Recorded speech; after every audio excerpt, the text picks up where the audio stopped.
फिर से खोलने के लिए ईरान और ओमान के बीच एक बड़ा समझौता होने वाला है। अमेरिका और ईरान जंग के बीच दुनिया भर में कच्चे तेल की सप्लाई के लिए सबसे जरूरी रास्ते पर हालात बहुत खराब हो चुके हैं। इसी वजह से अब समुद्री रास्ते नए प्लान के तहत जहाजों के आने जाने का रास्ता बांट दिया गया है और आने वाले जहाज ईरान के किनारे से होकर गुजरेंगे, वहीं जाने वाले जहाज ओमान के तट के पास से निकलेंगे। और सबसे राहत की बात यह है कि इस रास्ते के इस्तेमाल पर जहाजों से कोई टैक्स या फिर टोल नहीं वसूला जाएगा। तो अब नया रोड मैप क्या होगा हॉर्मुज का, आपको समझाते हैं इस वीडियो में, और आखिर ईरान में क्या कुछ चल रहा है ये भी आपको बताएंगे। नमस्कार, मैं हूं आकांक्षा और आप देख रहे हैं न्यूज़ 18 का डिजिटल प्लेटफॉर्म। तो ईरान और ओमान के बीच जब से स्ट्रेट ऑफ हॉर्मुज को लेकर बात शुरू हुई थी, दुनिया की सांसें थमी हुई थी। लगभग सभी को यह लग रहा था कि दोनों देश इस रास्ते से गुजरने वाले जहाजों से टैक्स वसूलने वाले हैं, जिसकी वजह से दुनिया भर में तेल के दाम आसमान छूने भी वाले थे। हालांकि ईरान ओमान की हॉर्मुज डील को लेकर के हाल ही में एक ऐसी खबर सामने आई है कि सभी की घबराहट दूर हो जाएगी। असल में दोनों देश हॉर्मुज खोलने का ब्लूप्रिंट बना रहे हैं। हॉर्मुज पर हालात इतने उलझे हुए हैं कि हॉर्मुज में एंट्री और एग्जिट के दो अलग अलग रास्ते बनाए जा रहे हैं।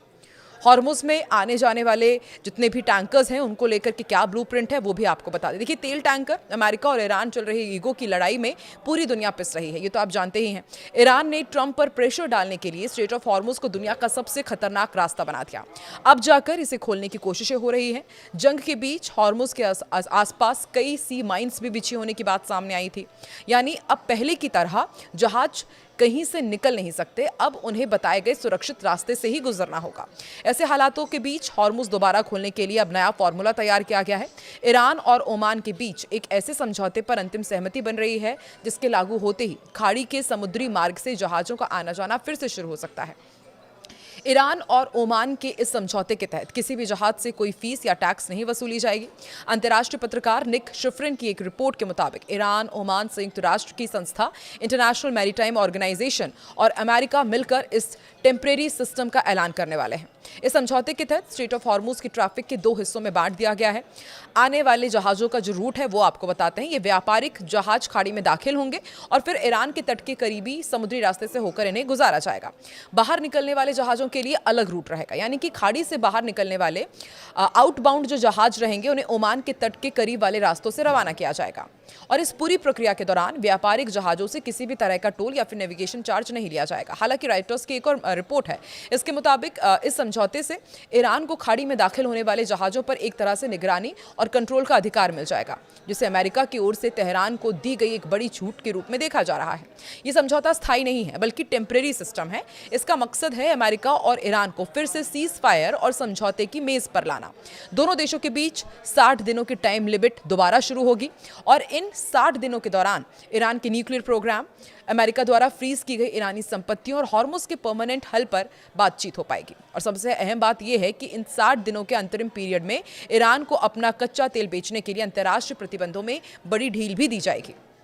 खाड़ी देशों के संगठन गल्फ कॉरपोरेशन काउंसिल यानी कि GCCC ने भी ईरान ओमान के इस अस्थायी समझौते का समर्थन किया। हालांकि कई रक्षा विश्लेषक के इस कदम से हैरान हैं।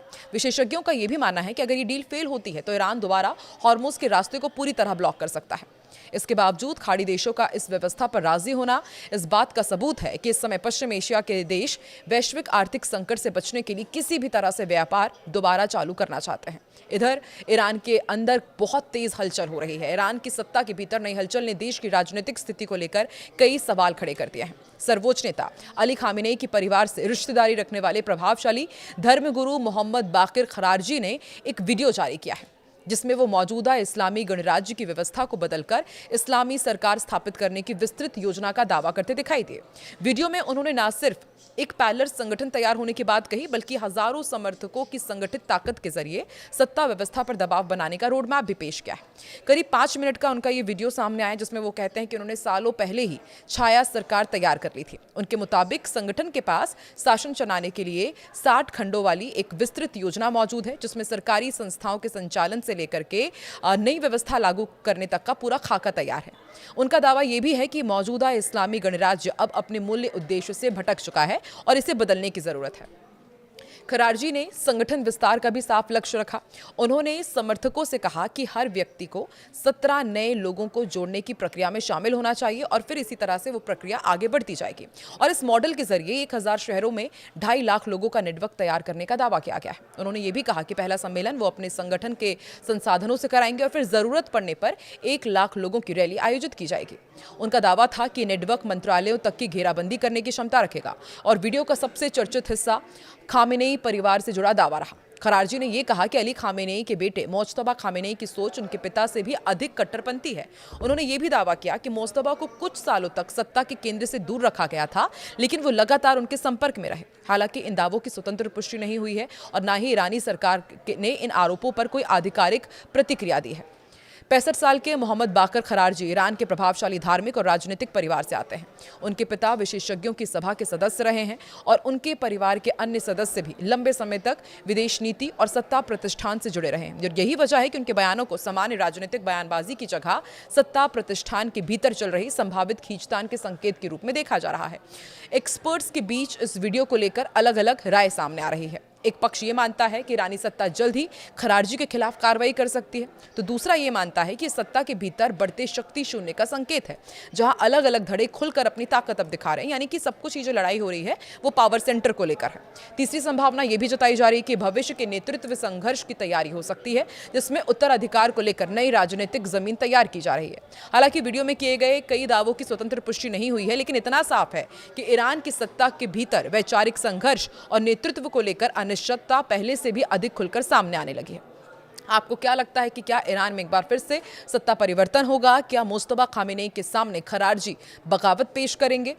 और जिस तरीके से हम देख रहे हैं कि ईरान और ओमान के बीच अब एक डील होने जा रही है जिससे स्ट्रेट ऑफ हॉर्मुज का रास्ता खुल सकता है, आपको क्या लगता है? या फिर अमेरिका कुछ प्रेशर पॉलिटिक्स फिर करेगा? कमेंट सेक्शन पर अपना रिएक्शन जरूर दें।